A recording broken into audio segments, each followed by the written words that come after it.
In today's video, I'm going to show you how to clear app cache on Android quickly and safely. If an app is glitching, freezing, loading slowly, or taking up too much storage, clearing the cache is one of the easiest fixes you can try.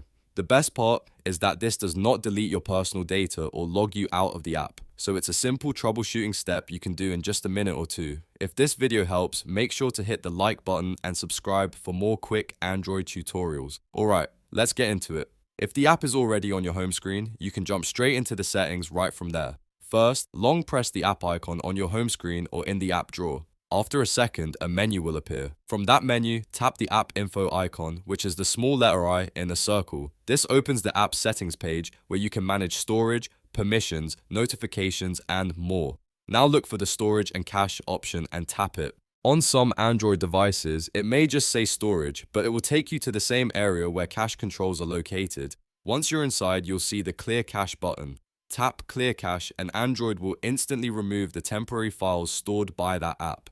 These files are only used to help the app load faster, so clearing them is completely safe in most cases. After that, go back and open the app again. In many situations, you'll notice that small issues are gone. The app feels smoother, or it starts fresh without the old temporary data causing problems. If the app still has issues, you can repeat the same process for other apps that may be causing trouble. Just remember, clearing cache is different from clearing data. Cache removes temporary files, while data can reset the app and may delete saved settings or require you to sign in again. So for most quick fixes, start with Clear Cache first. And if your phone is running low on storage, doing this for a few apps can also help free up a little extra space. If you found this tutorial useful, please give it a thumbs up and subscribe for more Android tips and fixes. Thanks for watching, and I'll see you in the next video.